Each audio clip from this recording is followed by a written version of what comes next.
Welcome to Lola's Frugal Life Podcast. If you're on a mission to be more frugal with both your time and money, you're in the right place. In this podcast, we talk about topics that help enhance living a frugal lifestyle. The goal is to save time and money where we can so that we can use the rest on what matters most to us. We talk a lot about both time and money management so that we can waste as little as possible on both. We do this while also embracing a progress over perfection mindset. If that sounds good to you, then please stick around for the latest episode right after a few quick words from our sponsor.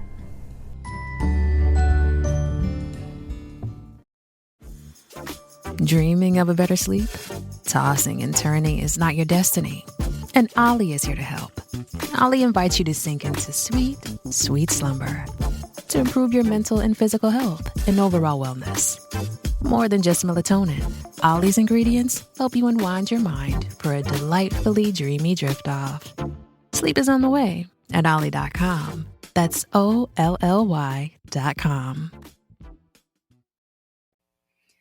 Hi, everyone. Welcome back to Lola's Frugal Life Podcast. Before we get into today's episode, just a couple of quick updates. I don't really have that much to update personally right now, but one thing I wanted to share is that I have 2 more cabinet doors to finish and our kitchen will finally be done. We've been working on our kitchen, as I've shared before, for almost a year now, doing a little bit at a time. It was a big project. We didn't do a full renovation. We just repainted all the cabinets and repainted the whole kitchen. We replaced some lights, things like that. But we took all the doors off and sanded them and painted them, and it was like primer and then paint, and it just was a lot of work, and we did it over a little bit at a time. So we did it over the course of the year. So we're going to be done just in time for Easter. So I'm really excited. 2 more doors to finish and then we're totally done. And then one thing I wanted to share that I'm loving right now is this little vacation planner notebook that I got for our upcoming vacation in June. I saw it on Amazon and it's just a simple notebook. It looks like it has like those like travel-y type pictures on the front. I don't know how to describe it, but like, you know how like a travel journal would kind of have like that certain style of pictures. I don't have it in front of me, so I can't think how to describe it, but you know, kind of like maps and things like that. But it's really cute, and I'm going to use it for our trip because I have some things on my phone and on my computer, but I wanted to have a place that I could just kind of physically have something with me to have more notes and details of maybe certain places we might want to eat or different little things we wanted to do in certain areas that I could just kind of look at it really quick. So I'm really excited about that. And I'm going to start getting that updated as I'm planning for our trip this summer. So today we're talking about procrastination. So we all know that procrastination is no good, yet most of us do it from time to time, sometimes more than others. And the thing that procrastination does that is a problem is that it can really increase our stress levels. It can make us feel anxious knowing that there are important things we need to do that we're not getting done. And having things in the back of your mind makes it really difficult to relax. And it also makes it difficult to stay focused on whatever it is you are actually doing because the other undone things keep running through your mind. And of course, while there's no way to guarantee that you will never procrastinate again, there are definitely things that you can do to help minimize it when you feel like you're going to kind of need to push yourself to keep moving along on things. So the first tip is to stop catastrophizing. Often we procrastinate because we catastrophize things. We build things up in our head, making them seem unbearable or overwhelming. But if you could really try to just remind yourself that challenges and hard work are not going to hurt you, keep things in perspective and remind yourself that you can kind of get through pretty much any task that needs to be done. When we build things up in our head, we avoid them and continue to build onto the idea that they will be very difficult or time consuming to do. And one way to help kind of get past catastrophizing things is to remind yourself of all the times that you've delayed a task because you thought it was going to be so difficult, but it turned out so much easier than you were thinking. So just remembering that, and when that's happened in the past, can kind of help you move past something that you're really kind of dreading doing. And if a task is time consuming or difficult, that's even more of a reason to just get it done. So really try to make yourself start those tasks first, because the more you put them off, the more likely you're going to continue to put them off, and it'll just feel really good to get them done. Another strategy is to really focus on your why. Instead of focusing on the stress that the thought of completing a certain task might be causing you, consider the long term benefits of just completing the task.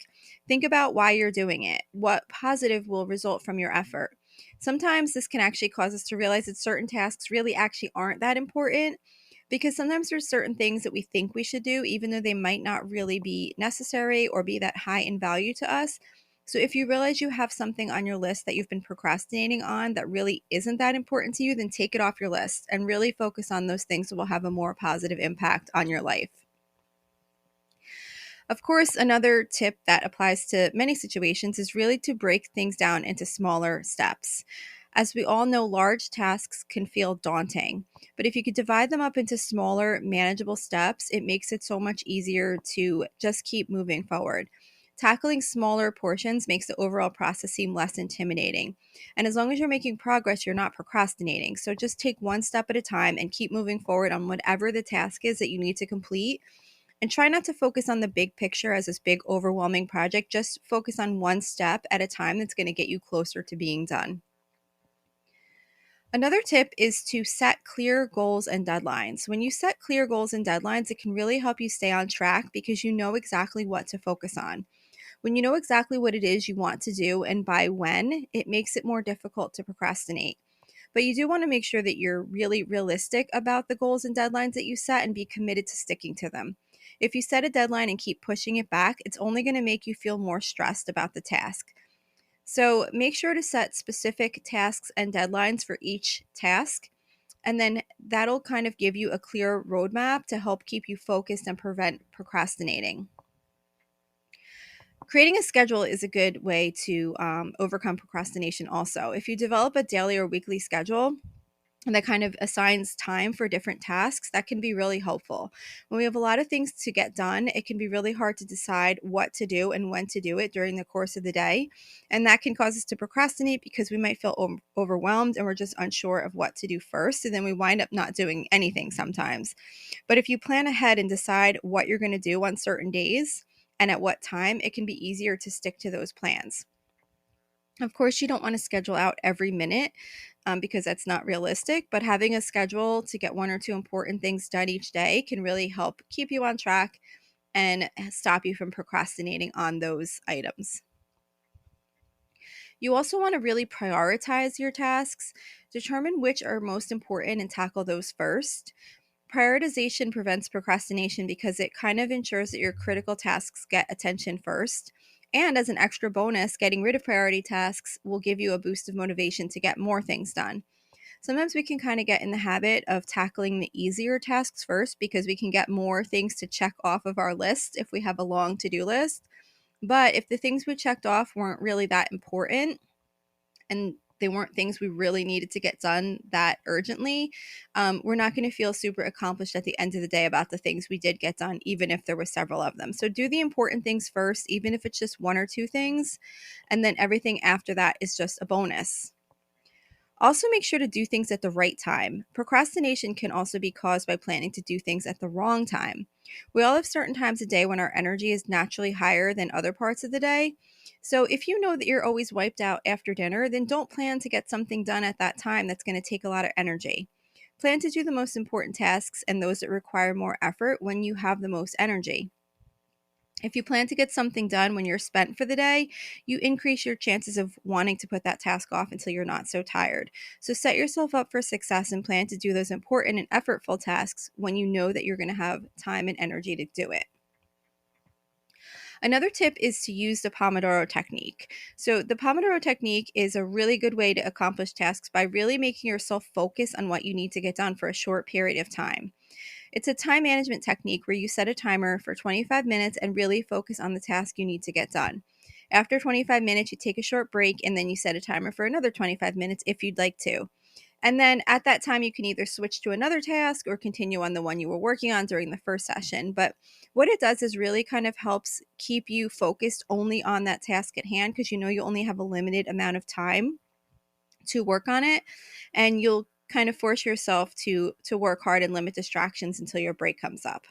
And of course, you can repeat that process as many times as you'd like, but after several sessions, it's probably better to take a longer break in between so that you burn yourself out, because you don't want to just keep working at high energy levels for 25 minutes over and over and over again during the course of the day.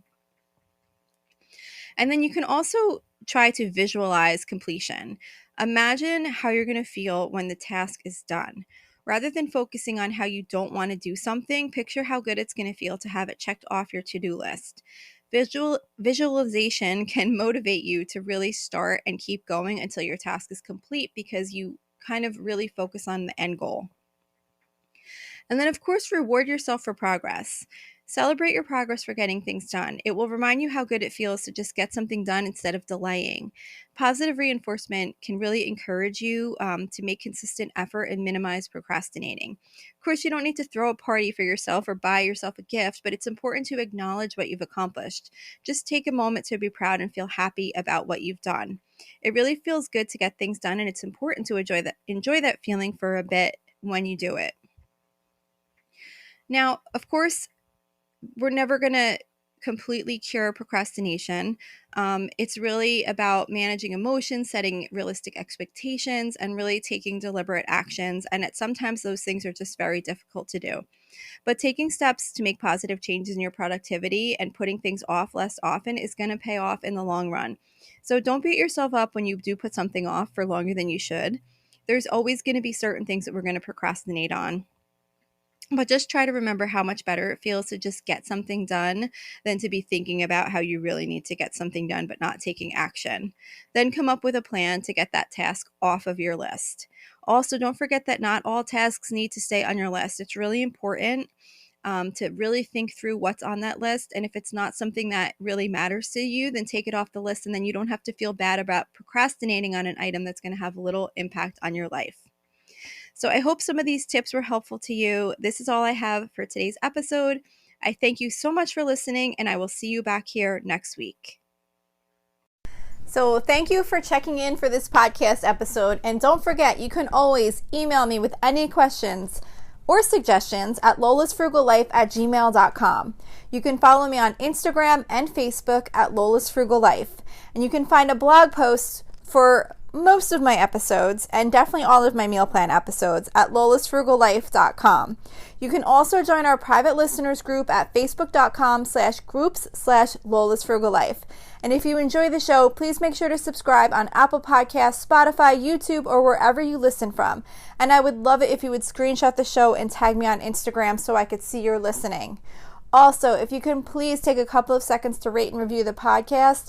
Those ratings and reviews are what help the show come up better in search results so that other people can find this podcast. So that will really help me in growing my audience. So that's it for today. Thank you so much for listening, and I hope you have an awesome day.